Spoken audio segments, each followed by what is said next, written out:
उबाटा गटाचे खासदार जनाब संजय राऊत यांच्याबद्दल एक धक्कादायक माहिती समोर येते। 31 जुलै 2020 रोजी महाविकास आघाडी सरकारनं भोंदू बाबाच्या बाबतीत जो दारणा धरणातून 39 लाख लिटर पाणी पुरवठा करण्याचा निर्णय तत्कालीन मुख्यमंत्री उद्धवजी ठाकरे यांच्या महाविकास आघाडी सरकारनं घेतला होता, हा निर्णय घेण्यासाठी जनाब संजय राऊत यांनी उद्धवजी ठाकरे यांना भाग पाडलं। कारण संजय राऊत हे नाशिकचे संपर्क मंत्री होते। शिवसेनेची नाशिकची जबाबदारी जनाब संजय राऊत यांच्याकडे होती आणि त्यातूनच खरात यांच्या आश्रमाला पाणी पुरवठा झाला पाहिजे यासाठी जनाब संजय राऊत यांनी प्रयत्न केलेले दिसतायत आणि संजय राऊत यांच्या आग्रहाखातरच खरात बाबाला पाणी पुरवठा देण्यात आला। या भोंदू बाबाला पाणी पुरवठा देण्याचं काम महाविकास आघाडीच्या सरकारनं दिलेलं आहे। त्यामुळे अशा खरात बाबाच्या आश्रमाला पाणी पुरवठा मिळाला पाहिजे यासाठी नाशिकचे संपर्क मंत्री असताना संजय राऊत यांनी प्रयत्न केलेले आहेत आणि त्यावेळेला संजय राऊत यांचं महाविकास आघाडीमध्ये सगळं काही चालायचं। महाविकास आघाडीचं सरकार हे संजय राऊत यांच्या सल्ल्यानुसारच चालायचं आणि त्यामुळे संजय राऊत यांच्या सांगण्यावरूनच नाशिकच्या भोंदू बाबाला पाणी पुरवठ्याचं काम झालंय आणि दारणा धरणातून जवळपास 39 लाख लिटर पाणी, जे पाणी शेतकऱ्यांसाठी आरक्षित होतं, जे पाणी शेतकऱ्यांना मिळायला पाहिजे होतं, ते पाणी संजय राऊत यांच्या सांगण्यावरनं भोंदू बाबाच्या आश्रमाला दिलं का, हा माझा सवाल आहे आणि त्यासाठी नाशिकचे संपर्क मंत्री असलेले संजय राऊत हे जबाबदार आहेत। देवेंद्र फडणवीस विधानसभेत सांगतात की भोंदू बाबांची बऱ्याच दिवसापासून माहिती होती, तर कारवाई लवकर का नाही केली असं संजय राऊत। संजय राऊत महाविकास आघाडीचं सरकार 2019 ला स्थापन झालं तेव्हा देखील भोंदू बाबाचे काळे कारनामे हे तो भोंदू बाबा करत होता। मग तुम्ही अशा काळे कारनामे करणाऱ्या भोंदू बाबाला पाणी पुरवठा केला, मग त्यावेळेला महाविकास आघाडीचं सरकार असताना भोंदू बाबावर संजय राऊत तुम्ही कारवाई का केली नाही? भोंदू बाबाचे काळे कारनामे हे 2003 पासून असल्याची माहिती होते। तेव्हापासनं मधल्या काळामध्ये काँग्रेसचं सरकार होतं, महाविकास आघाडीचं सरकार होतं, उद्धवजी ठाकरे स्वतः मुख्यमंत्री होतात, महाविकास आघाडीचे सर्वेसर्वा स्वतः संजय राऊत होते। तेव्हा या भोंदू बाबाला पाठीशी घालण्याचं काम हे महाविकास आघाडी सरकारनं केलं। उलट या भोंदू बाबाला संजय राऊतांच्या सांगण्यावरूनच पायघड्या घालण्यात आल्या, मग त्यावेळेला कारवाई का केली नाही? उलट देवेंद्रजी फडणवीसांना हे सगळं प्रकरण लक्षात आल्यानंतर सगळे धागेदोरे जमा करून, सगळे पुरावे जमा करून, सगळा कच्चा चिठ्ठा जमा करून भोंदू बाबा कुठेही सुटला नाही पाहिजे, त्याला कुठेही कायद्यामध्ये पळवाट सापडली नाही पाहिजे, अशा पद्धतीची व्यूहरचना रचून भोंदू बाबाला अटक करण्यात आली आणि भोंदू बाबाच्या मुसक्या आवळण्याचं काम देवाभाऊंनी केलं। उलट महाविकास आघाडीचं सरकार असतं तर या भोंदू बाबावर कधीही कारवाई झाली नसती। महाराष्ट्र कायद्याचा बालेकिल्ला आहे का असा प्रश्न उपस्थित केला।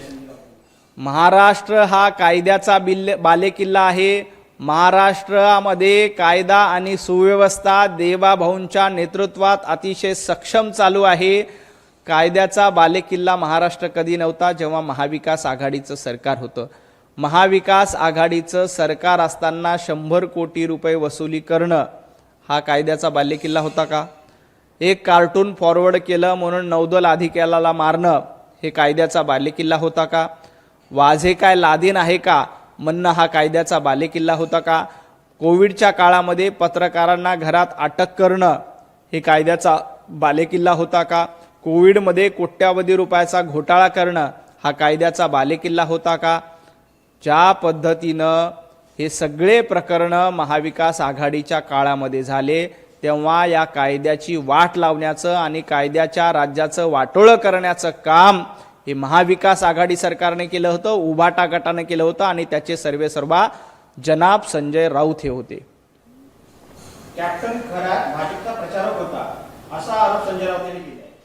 संजय राऊत खरात नेमका कुणाच्या घरात होता याचा भांडाफोड झालाय। संजय राऊतांना मला इतकंच सांगायचंय की नाशिकचे संपर्क मंत्री म्हणून असताना तुम्ही या भोंदू बाबा खरातला पाठीशी का घातलं, भोंदू बाबाला पायघड्या का घातल्या?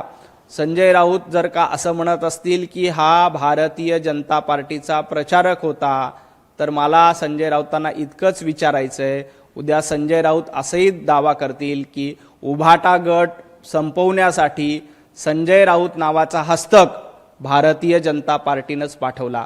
उद्या संजय राऊत असं म्हणतील पत्राचाळीमध्ये घोटाळा करण्यासाठी संजय राऊतांना भारतीय जनता पार्टीने सांगितलंय। संजय राऊत उद्या असंही म्हणतील अलिबागमध्ये शेतकऱ्यांच्या जमिनी फसवणूक खरेदी करा, असं संजय राऊतांना भारतीय जनता पार्टीने सांगितलंय। उद्या संजय राऊत असं म्हणतील की पाटकर फाईल्समध्ये एका महिलेला शिवीगाळ करा, महिलेला छळ करा, असं संजय राऊतांना भारतीय जनता पार्टीने सांगितलंय।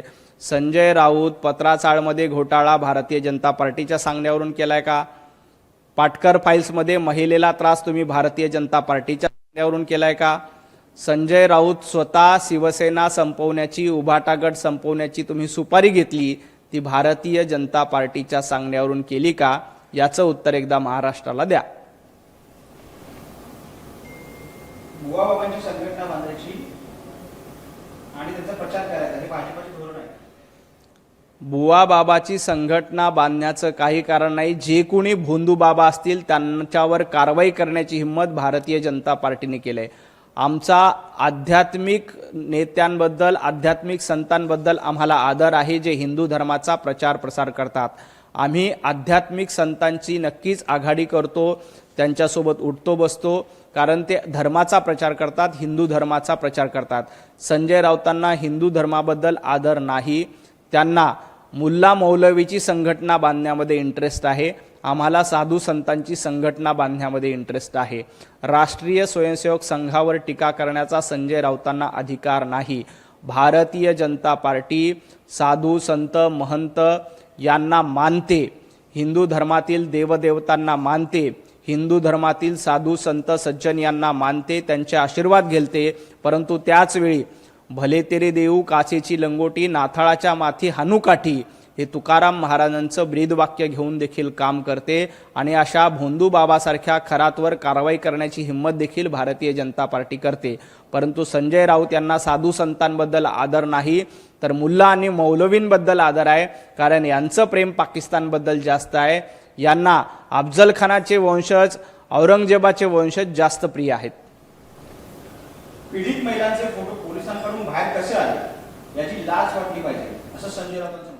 संजय राऊत या प्रकरणामध्ये ज्यांनी कोणी फोटो व्हायरल केले त्या सगळ्यांवर कारवाई करण्याचं काम सुरू आहे। काल मुख्यमंत्री देवेंद्रजी फडणवीस यांनी विधानसभेत स्पष्ट केलंय की अशा पद्धतीचे सोशल मीडियावर जे काही व्हिडिओ आलेत, जे काही फोटो आलेत ते बाजूला करण्याचं काम आणि ते काढून टाकण्याचे आदेश सरकारच्या माध्यमातून दिलेत।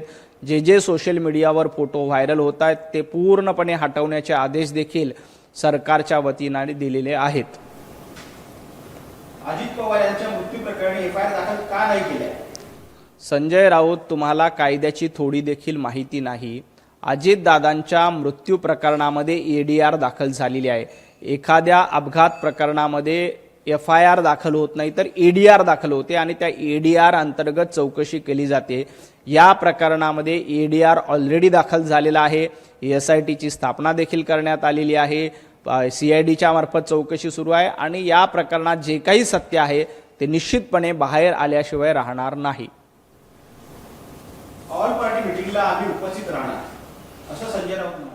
नाही, संजय राऊत यांना इतकंच विचारायचं आहे की संजय राऊत ऑल पार्टी सर्वपक्षीय बैठकीला उपस्थित राहणार आहेत, परंतु राहुल गांधी या सर्वपक्षीय बैठकीला का उपस्थित नाहीत? राहुल गांधींनी खरं तर या सर्वपक्षीय बैठकीला उपस्थित राहायला पाहिजे होतं, परंतु राहुल गांधी सर्वपक्षीय महत्त्वाची बैठक सोडून ते केरळला जाण्यामध्ये धन्यता मागतात। त्यांना देशाचे प्रश्न महत्त्वाचे वाटत नाहीत। पंतप्रधान नरेंद्र मोदींच्या नेतृत्वामध्ये सर्वपक्षीय बैठक होते, परंतु या सर्वपक्षीय बैठकीला दांडी मारण्याचं काम राहुल गांधींच्या माध्यमातून केलं जातं। मला संजय राऊतांना इतकंच सांगायचं आहे की तुम्ही ज्यांचे गुलाम म्हणून काम करताय त्या राहुल गांधींना किमान सांगा की सर्वपक्षीय बैठकीला मी जातोय, तुम्ही देखील चला. इराण आणि इस्रायल युद्धामध्ये ट्रम्पने पाकिस्तानचे अभिनंदन केले आहे आणि मोदींना फसवले आहे असे संजय राऊत म्हणाले. संजय राऊत, आपला पक्ष उरणपर्यंत शिल्लक राहिलेला नाही आणि तुम्ही इराणच्या गप्पा करताय. आपल्या पक्षाची धाव उरणपर्यंत देखील राहिलेली नाही आणि तुम्ही इराणवर पंतप्रधान नरेंद्र मोदीजींना सल्ले द्यायला निघतायत. आधी आपला पक्ष उरणपर्यंत कसा वाढेल याची काळजी घ्या आणि मग इराणवर पंतप्रधान नरेंद्र मोदीजींना सल्ले द्या. पंतप्रधान नरेंद्र मोदीजींच्या नेतृत्वात देश पुढे जातोय. उद्धवजींच्या नेतृत्वामध्ये आपला पक्ष उरणपर्यंत देखील वाढलेला नाही. मुंबईपासनं हाकेच्या अंतरावर असलेल्या उरणपर्यंत आपल्या पक्षाची पोहोच नाही आणि तुम्ही इराणबद्दल गप्पा मारायला निघालात. तुम्ही आपला पक्ष उरणपर्यंत वाढवा आणि मग इराणबद्दल सल्ले देण्याच्या भानगडीत पडा. एवढंच मला जनाब संजय राऊतांना सांगायचं. एबीपी माझा, उघडा डोळे बघा नीट.